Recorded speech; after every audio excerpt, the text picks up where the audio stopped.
in the season. Sweet revenge. Well, Huddersfield got a fearful hammering down at Mosswells earlier in the season. This is Pavel Abbott though.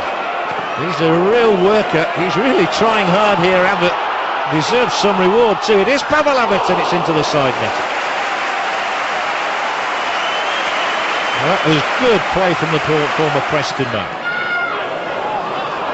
Abbott. Well, he's got some lovely touches. Deft from Abbott. Doesn't get the pass away though. Huddersfield are really on the back foot, and it is Abbott. He deserved reward. He didn't get it, but Huddersfield do get the goal from Andy Booth. It's goal number 11 of his season, but his first in 13 matches. Welcome back onto the scoreboard. Oh, that's a hapless attempt at a clearance, and it was snapped up by Worthington. Silky approach play here from Huddersfield Town. Wilson scurrying on his line and coming back off it as well, and it's got in, and Abbott will get the goal he so richly deserves. It's 4 in 6 now for Pavel Abbott, and it's 2-0 Huddersfield. Well, they're really ganging up here, and Ekisoji's up, and Ekisoji will score, and he's a man in a golden seam as well. It's 3 in 5 for Soji. This is payback time. Free kick, they look for 4, they get 4, and guess who's got it? It's the new boy, it's John Makaliski, his first goal in senior football. What a moment for him. Talk us through the goal. Well, I came on and I played at youth team with Andy Holdsworth, and I gave him a quick nod to take it quickly, and he took it quickly, and I just flicked it into it. Yeah. You took it too quickly for our cameraman, actually. We I know, hardly saw it. Video at home and I didn't see it.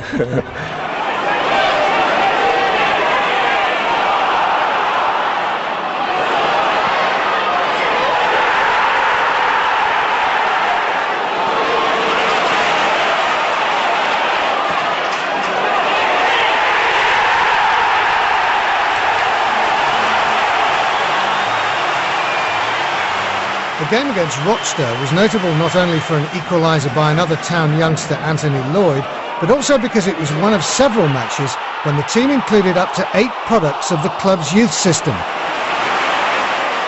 I think the fans appreciate it a lot, and it shows how much having a youth team and an academy really helps, because especially with a club like us and being in the 3rd division, if you've got players coming through, and like I say, if every player on the pitch has come through the academy, just shows that it's really worthwhile. I can remember when I was a young lad, after my first season, 20 games, it was enough, and probably a lot of players would say that, but some of these lads for the first year in professional football playing 30 odd 40 games, to do that, it's some achievement, and I think the manager and the coach has got a lot to do with it as well, but I think the young lads have got to look at themselves and congratulate themselves really, because they've done absolutely superb. Well, I think it was the same as the Manchester United when they had youngsters, and I don't know whether people here thought, you know, we're not going to win out with all these youngsters, but when you've been brought up together and you get on so well, it was just unbelievable this season for it all to just click and for us to do so well. Because we have grown up together in the youth ranks, and the great mix of experienced players, Rob Edwards, Andy Booth, Soji, Steve Yates, you know, you can go on. There's a great blend, and there's a great team spirit here, and you know, I think we'll do well. How much in a way have they surprised you? Extremely. You only look at someone like Holdsworth and Lloyd. When I picked Andy to play in the first team, I think before that he'd only played 2 reserve games. Incredible rise, really, from where he was to what he was doing and playing in the first team. Lloyd was the same. Worthington only played a handful of games. Clarkey was coming back from injury. Murphy came from absolute nowhere. Makaliski came from absolute nowhere, and a lot of them surprised how well they did. I suppose the big question is it going to be difficult to hang on to them in the future? Well, certainly, you know, we couldn't hang on to Jonathan Stead, you know, but I've got a wonderful, talented group of players. I don't want to lose them. I certainly want to be a part of Huddersfield Town for the next couple of years. They're all on long-term contracts, and hopefully they'll remain that way as well.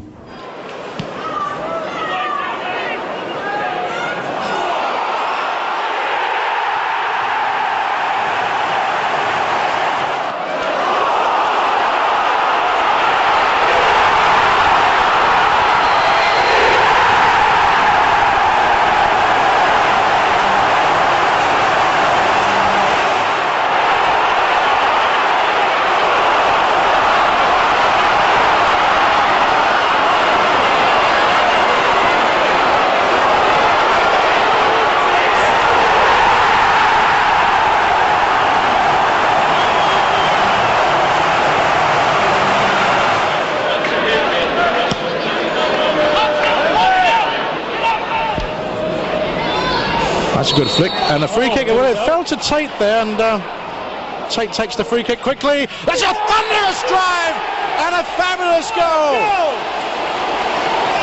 And Alexander milks the applause.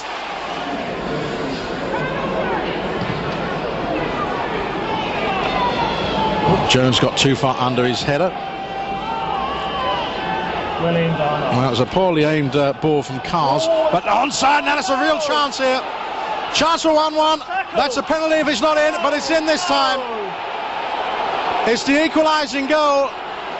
I never like to have a go at referees, but I've got to admit that day it's got to be one of the worst refereeing performances I've ever seen. He sent me off for 2 bookable offences.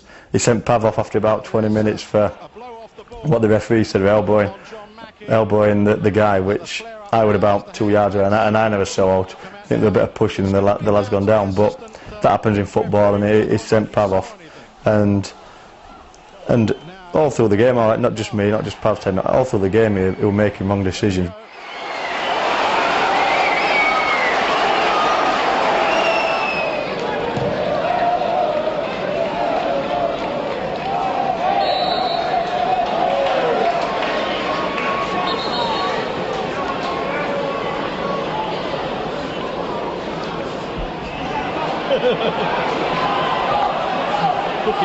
Well, it's another booking.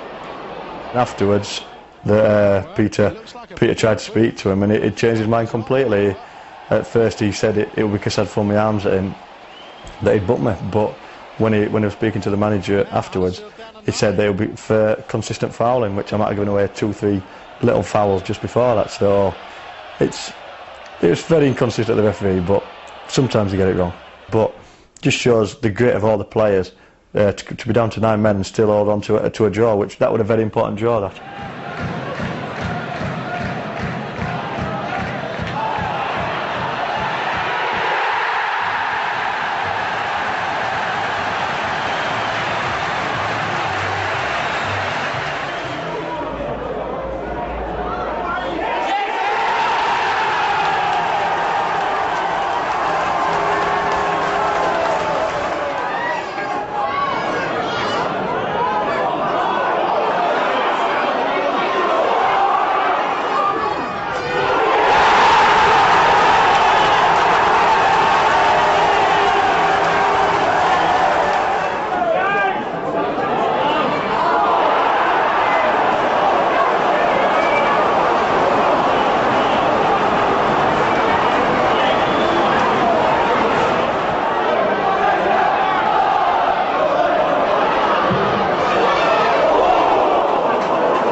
Despite that disappointing defeat at Kidderminster, Town remained third in the table, 2 points clear of nearest rivals Torquay and with a game in hand.